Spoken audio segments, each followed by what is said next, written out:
Hi, I'm Paul Lindqvist, co-founder of Environmental Impacts Academy.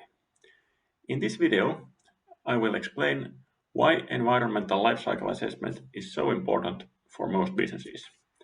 And I will give a quick introduction to what environmental LCA actually is, some basic concepts and terminology. And then I'll tell a few words about how to get started. So let's start with why. Why would it be so good to do environmental lifecycle assessment for most businesses? Well, first of all, LCA helps you identify the biggest environmental impact drivers of what you are doing, and it also helps you identify the most effective improvement actions to reduce your environmental impact. In addition, it's also very useful for gathering the data you need to be compliant with reporting requirements. Now, we have all seen the news, and we know that we are destroying nature much faster than ever before at an alarming pace. So we need to do something. Businesses need to become green. Now, the question then is for businesses and business leaders, do they have a fact-based action plan? Do they know what to do, how to become more green? In my experience, most businesses don't. They don't know exactly what to do. What they do know, however, is that they need to improve on their environmental impact, reduce the negative impacts, increase their positive impacts. Also, part of a business is running projects. In every business, there's somebody who's really good at running projects, even complex transformational ones. But what business leaders generally don't know is their environmental impacts. The sustainability leader might know their impacts on greenhouse gas, on global warming, so greenhouse gas scope 1 and 2. But that's pretty much it. What they don't know is the whole life cycle impacts across their whole value chain on greenhouse gas, of course, or global warming, but also biodiversity, water scarcity, and depletion of natural resources. Most businesses don't really have that under control. Now, in addition to knowing how to become more environmentally friendly, which I just talked about, businesses also need to be compliant with reporting requirements. And not only reporting, but also taking action. So regulations such as EU taxonomy, Corporate Sustainability Reporting Directive, EU Green Claims Directive, which is under work, and so on. They all require data for multiple different impact categories and across the whole value chain of a company, which is where environmental lifecycle assessment comes in as a tool for collecting and providing that data. Okay, so we have established that environmental lifecycle assessment would be very important to do. But what is it then? Well, first of all, environmental lifecycle assessment assesses impacts not only on global warming, but as mentioned on, for example, biodiversity loss, water scarcity, depletion of natural resources, and human health. And actually on a much more granular level than that. We'll get to that in a moment.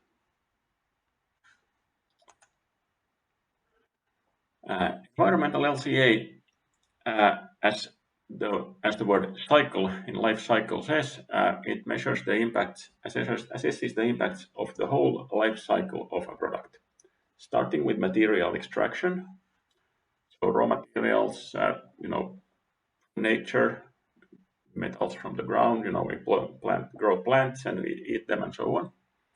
Raw material manufacturing and production of a product, transportation, delivery to the end user, maybe even including retail and wholesale.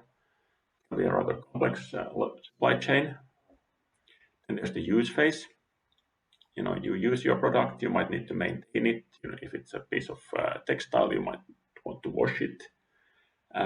If it's something that runs on electricity, then it actually consumes energy. The energy needs to be produced somehow, and that has impacts, and so on. Then we have end of life, so disposal in waste management, or more preferably recycling as raw material of a product at the end of its life, and then hopefully then starting a new life again. Scopes can range from cradle to gate, which sometimes makes sense. For example, if our business is producing raw materials, that would include only the early stages until the product leaves the door of the factory. Oops. Or then cradle to grave or cradle to cradle, which means the whole end-to-end life cycle of a product.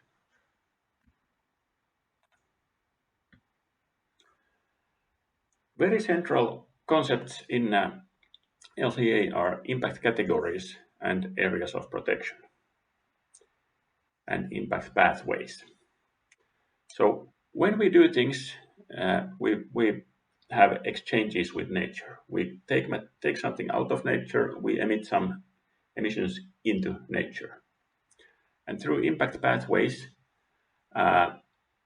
those end up as affecting so-called impact categories, midpoint impact categories, such as in this example, for example, particulate matter, or also global warming, which is actually a midpoint. This model shows here the Recipe 2016 impact model. There are multiple different ones, but they all try to do the same thing. So they show the pathway from an activity, an emission, all the way to either midpoints or up until endpoints or areas of protection. For example, if we drive a car, we emit carbon dioxide into the atmosphere that causes global warming, which is a midpoint. Global warming causes a multiple of different damages to the ecosystem. It increases respiratory, malnutrition, for example. It damages freshwater species, and so on. So it damages ecosystems, and it damages also human health, which are endpoints. Another emission out of driving a car is particulate matter, which again increases respiratory disease, for example, and damages human health, and so on. And all of these things are luckily modeled in modern software nowadays, so we don't need to be able to do all this in a spreadsheet or by hand on a pen and paper. That would be quite a massive task. Areas of protection, as mentioned, are could feel a bit abstract, but for example, human health is measured in disability-adjusted loss of life years,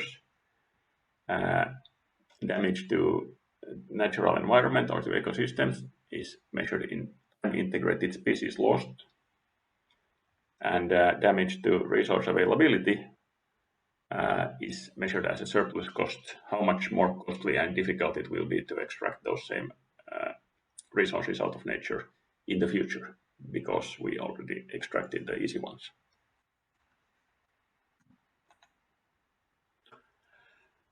Now the next very central concept in LCA is functional unit. So function and functional unit.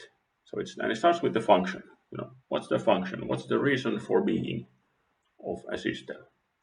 For example, a car. The reason for being of a car is not to weigh 2 tons and emit a lot of greenhouse gases. The reason for being of a car is passenger transport. It transports me and my luggage from place A to place B over using road infrastructure. A train and a bus has a similar function. So we get the functional unit of passenger kilometers, which is something you can use to compare two different products, two different systems that do the same thing. Another example is a coffee mug, which is used for serving hot drink. environmental impacts of producing a porcelain cup or a paper cup are very different. However, those should not be compared. What we should compare is what are the environmental impacts of using a cup once. So one serving of 20 centiliters of a hot drink. So, and that can be compared. They perform the same function, but the impacts are very different. The products are different.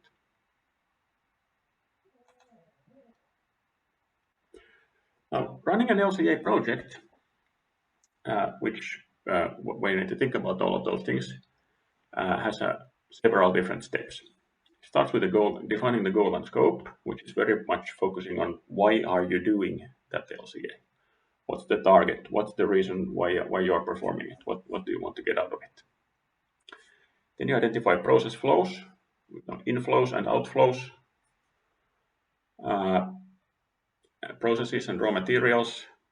You make a life cycle inventory of what data you need to collect about processes and materials that you've identified. You do the data collection, which is can be sometimes a bit challenging. We'll talk about that in a moment. You do modeling, which actually starts already when you think about process flows, and it goes on until the end, and you keep updating your model all the time. You do assessment of the results. Then you do interpretation of those results, very important. You can do, and you should do iterations. You should do sensitivity analysis. And at the end, when your project is ready, you communicate. If you want to communicate your results externally, outside of your organization, to the general public, then you need to have a critical review done for it. That's defined by the ISO 14040 and 44 standards. The report could be just a report, a PDF document, it could be an environmental product declaration or a product environmental footprint. Depends again on what the LCA is done for. A few words about data that we mentioned a moment ago. You can use primary data, which is your company's own internal data that only you have access to. You can also collect data from your suppliers, maybe even collect data from your customers in collaboration, which can be done, especially with modern software, cloud-based software. That's quite feasible to do. You can also make your life a bit easier when it comes to data that's not at the very, very core of what you're doing, by using data from databases, which are quite comprehensive nowadays. For example, EcoInvent and USEIO are databases that can be used. There are many others too. So, and in many cases, an industry average for some process is good enough for the purpose of what you're doing. Who will do LCA then? Where does it fit in a business, in a company's organization? Well, quite often it goes, for example, in research and development or process development, because that's where you define what you're doing or how you're designing a product, how do you set up your processes. And that's what drives the environmental impacts of your whole value chain. It can be also if you're doing trade, for example, or wholesale, retail. It can be in procurement or supply chain where you need to have the LCA activities and competence. In a small business with good cooperation between departments, it could also be in your sustainability team.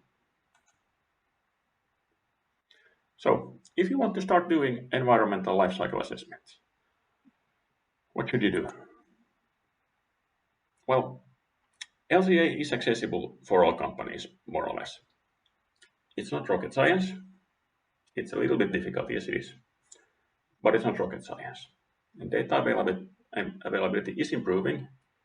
It's much better than it was, for example, 10 years ago. Modern software is making LCA also easier than it was before. For example, Earthster, which is used by the Environmental Impacts Academy, is very user-friendly and fast. But still, you need to know what you're doing, and LCA does require some resources. So how to learn so that you know what you're doing and to acquire resources.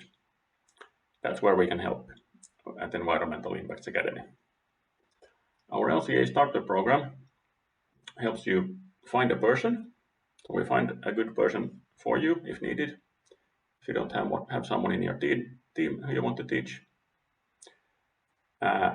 We do training by world-leading experts. And with those same experts, we also give support during your first LCA project. We provide all the needed tools and the software. And as an output, you get an LCA done during the 2 months support period. That's part of the program. And at the end, you will have LCA capacity in your team. Thank you for watching, and let's be in touch.